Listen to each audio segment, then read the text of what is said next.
nag njaboot talul dara lu su xëyee am lu mu jox ko njabootam ci wàllu dundin waaye ci wàllu njàng ak pàcc dafa am solo bu baax a baax loo ci mënti dégg mooy comme ni ko Ousseynou waxee rek naam koppar yi am nañu solo waaye population bi sentir ne am na changement it dafay ëpp li nga xam ne mooy solo ñu dal di waxtaanee nag balaa ñuy jàll suus ci sport Ibrahima Massaly 23 mai Thierno Alassane Sall moom daa mel ne loxo bi président de la République tàllal ngir wàllu dialogue moom ba tey rek nanguwul bokk ci ñi nga xam ne ñooy bokk ci daje boobee. bon Thierno Alassane Sall moom kenn xamul lu mu bëgg kenn xamul c'est ça le malheur quoi.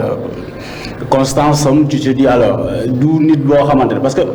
il faut se rappeler de lui à l'époque. Ousmane Sonko disait que à l'époque il y a au sein de l'opposition il y a des gens qui sont là-bas en réalité ils sont pas de vrais opposants, ils sont là juste pour la forme, ils jouent le jeu de Macky Sall.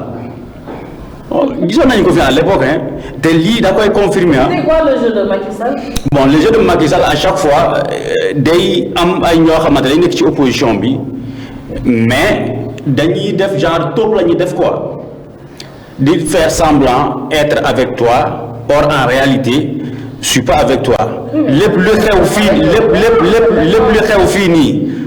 xew fii nii dinaa jéem a def de toute sorte que du jour au lendemain wala tey bu fekkee ne matin bi la soir kii dina jot information bi mais ñii duñ ko xam.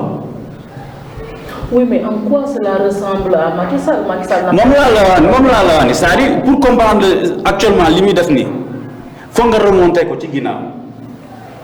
Thierno Alassane Sall fii la gars yi doon saaga comme Alain Juré Fall li muy def nii di saaga Macky Sall moom da ko doon ñaawul ñii ñëw rek commencé di jàpp ñoom di leen dugal kaso muy ñëw di soutenir ñooñu ban Thierno Alassane Sall la ñuy gëmati encore. On parle de Thierno Alassane Sall, le politicien. moom la mais quand même parce que yow mën a démb mënoo. l'image des autres politiciens. non c'est différent c'est-à-dire kenn ku nekk da nga am sa façon de faire mais moom bosom boo ko toppee ci ginnaaw même pas un an wala 2 ans ci ginnaaw tu te dis mais Thierno Alassane Sall tu parles des valeurs du coup il faut arrêter avec ces valeurs là quand même. Les autres politiques ils vont te parler de valeurs et qu'ils ont leur manière de faire aussi. waaw man mënuma d'accord ni même pas un an li ma doon casse di ci déconner ma ñëw tey jii nii may bëgg di soutenir loolu noonu ma ne lii baaxul tey ma ñëw taxaw ma ne boobu baax na. Ça ne veut rien dire. non si. On a vu nos politiques pendant la campagne électorale wax yoo xam ne ñu ngi ci nguur tey te defuñu ko. moom laa la wax ne parce que ça non c'est pas ça la politique. Oui, mais pour nos politiques c'est ça. C'est pas ça la politique parce que xam nga ni man bu ma lay topp Gonzalez man su ma lay topp dama lay topp ci sa constance ginnaaw bi nga demee ba dem ba à un certain moment nga wàcc ci yoon boobu nga ne le gars il faut faire attention man noonu laa lay topp noonu laay toppee nit. Thierno Alassane Sall man d'accord na. maanaam tu as de la constance dans tes croyances mais bu fekkee ne nii ngay toppee politicien. doo yàgg ak politicien xam nga lu tax. tu n'es pas un bon politicien. c'est-à-dire tu ne suis pas la politique. qu'on nous livre. c'est-à-dire au Sénégal il faut être ku nekk da ngay tu fais la politique selon tes besoins. C'est pas selon tes croyances parce que nit bàyyi na sax lu mu gëm ngir lu ko arrangé. mais loolu erreur la mais du erreur parce que loolu gis nga la façon de. gis nga bu mu defulee attention il va perdre gis nga li mu doon am nii ay plus force nii di ñëw ci assemblée nationale dootu ko amati. oui mais bon après ce sera. dootu ko am parce que lan la gis nga ñoom Tahirou Sarr ñu ngi nii di ñëw genre qualité yooyu noonu la ñuy soxla genre ñoom Tafsir Thioye. mënuma ànd ak yow ci politique ci benn parti mais quand même dëgg bu jotee damay taxaw ni jàkkaarloo ak ma ne lii baaxul on avance. mais Thierno Alassane Sall yow déjà yow dialogue politique à quoi ça te sert quand même nga ne yow doo dem ci dialogue politique. mais justement nga commencé xam nga bu demul. waaw yàqul ci dialogue bi dara pour man. absolument bu demee absolument pour man yàqul ci dialogue bi dara. ankay parce que nag attendez je termine Ibrahima xam nga lu tax yow tu mesures quand même manque d'importance bi nga xam ne Thierno Alassane bu demul du ko am donc je vois pas qu'est-ce qu'il peut apporter. mais il sera un grand perdant quand même vous l'avez vu lorsque on parlait de l'Assemblée nationale premier ministre war a ñëw Assemblée nationale mu boycotté. mais et puis du coup waaw moom laa la du coup il a fallu premier ministre bi dem rek il faisait partie des premières personnes bi njëkk posté mais à quoi ça sert quand même pour poster pourquoi ngay poster avant ngay poster demal ci assemblée nationale nga jaakaar faire face à lui wax li nga xamante ne bu fekkee ne neexu ko mu après mu endossé ko les Sénégalais vont tous suivre Thierno Alassane Sall voici le type de l'opposant que nous les Sénégalais ont besoin maintenant mais yow kooku ñëw assemblée nationale nga boycotté ko nga dem premier nga dem ci réseaux sociaux ngay commencé di commenter di pilonner te encore ñu ne assemblée dialogue national nga ne yow doo dem ci dialogue national nga porter presse ñu tudd sa tur rek nga porter presse encore nga def sa conférence de presse. C'est le rôle de nos politiques. Non mais quand même il faut qu'il soit sérieux quand même. Il faut qu'il soit sérieux. Non, il y a la différence. maa ngi lay citer sànq ni kaw Tahirou Sarr maa ngi la koy citer maa ngi lay citer kaw. Là on fait par exemple voilà un exemple on fait tous que tu sois avec le pouvoir que tu sois dans l'opposition nous sommes tous en train de louer li nga xam ne ni mooy les qualités de ce grand monsieur bi nga xam ne ni ñëpp nangu nañ ne objectif am yëpp mooy. Sénégal boo xam ne nii. souverain.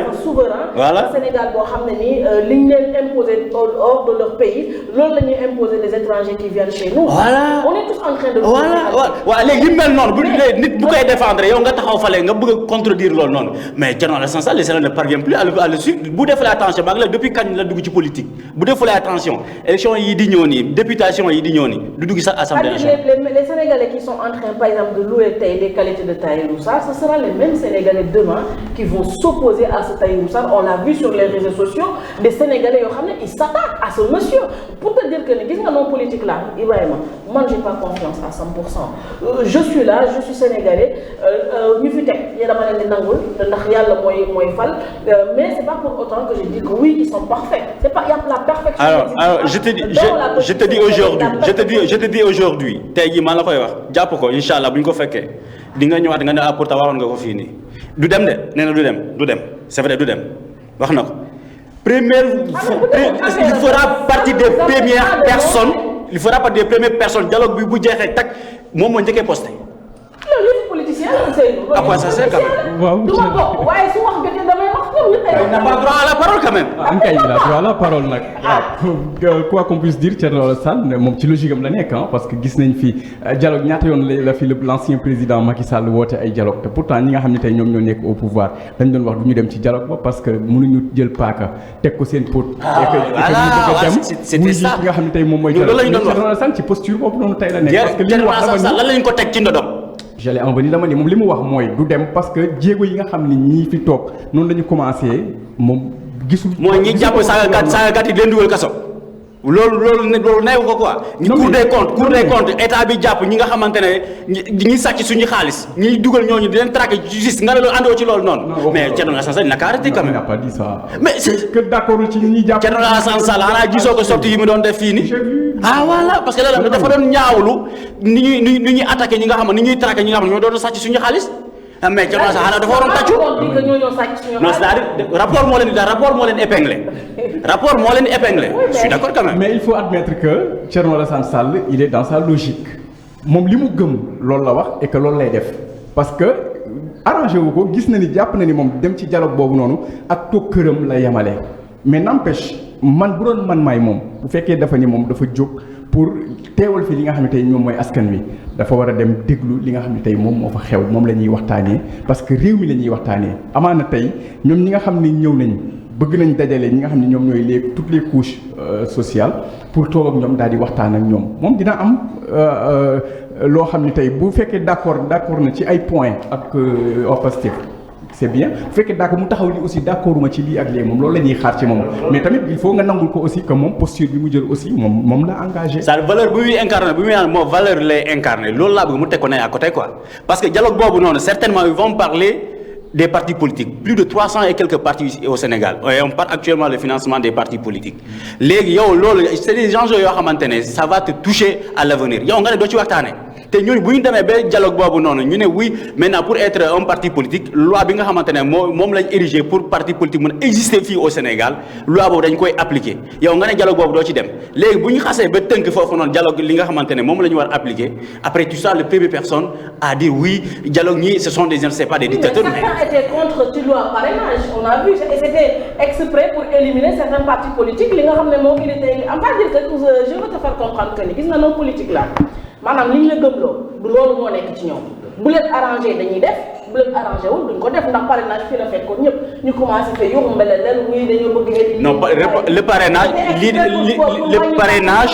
le parrainage le parrainage nous les Sénégalais nous étions tous d'accord pour le parrainage mais sauf que si non c'est-à-dire maa ngi ñëw c'est-à-dire les actuels dignitaires de l'État. Attends, j'arrive parce qu'on a vu Tine qui avait attaqué cette décision là au niveau de la CEDEAO ñi mujj nañu ko nommer sax Tine maître Tine mais parrainage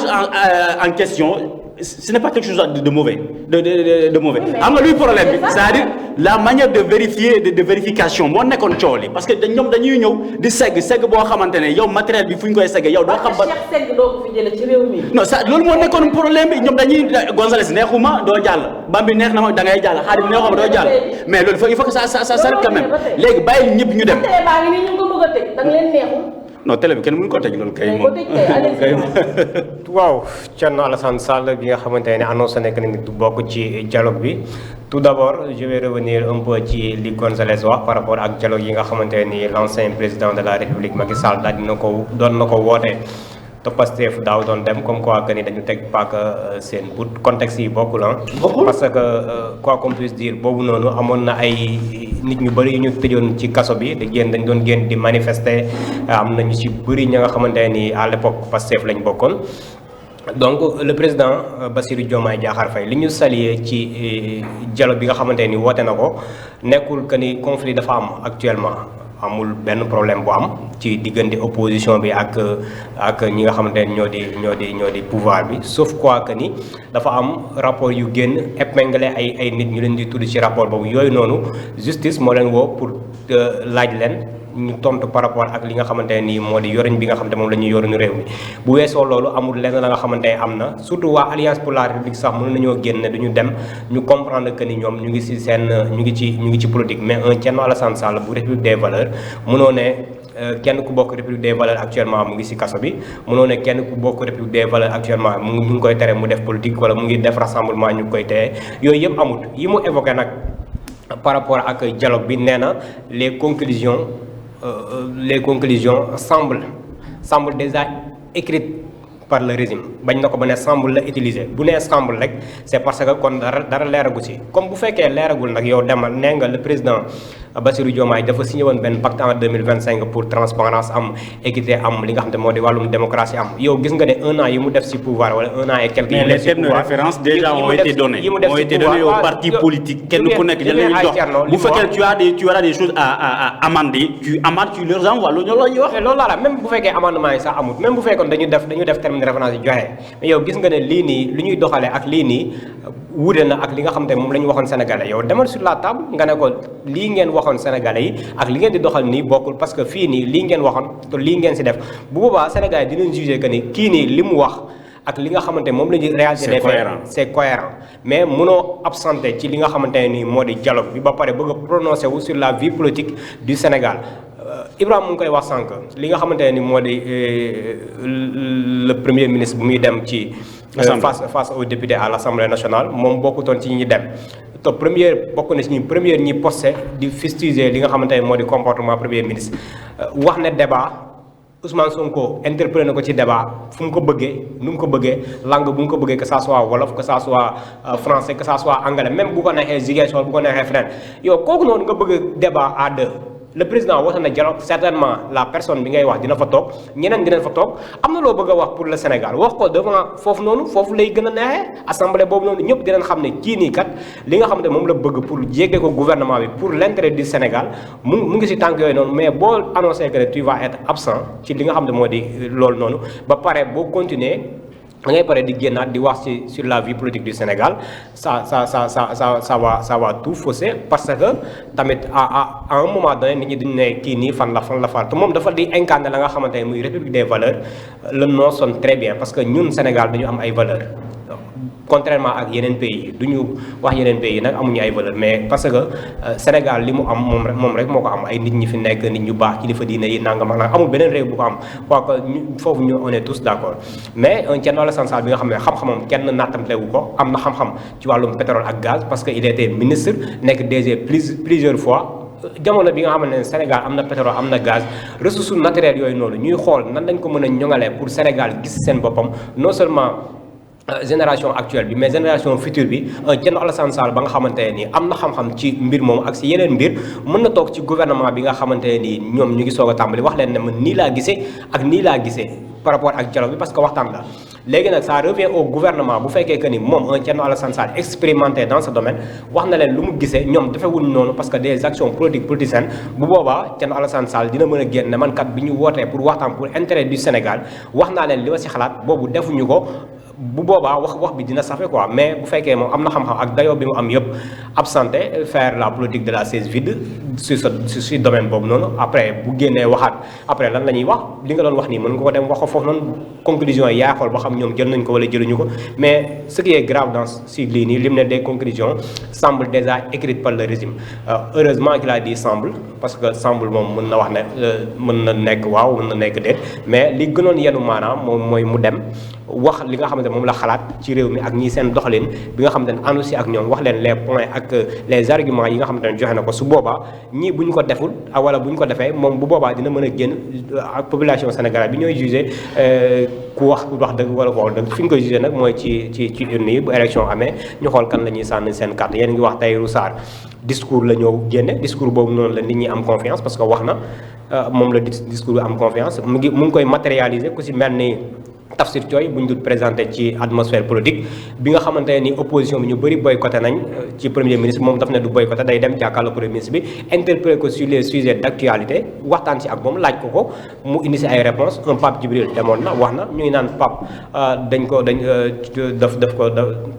Ousmane daf ko fournir ay réponses yi nga xamante ne ni mais Pape a fait son rôle en tant que député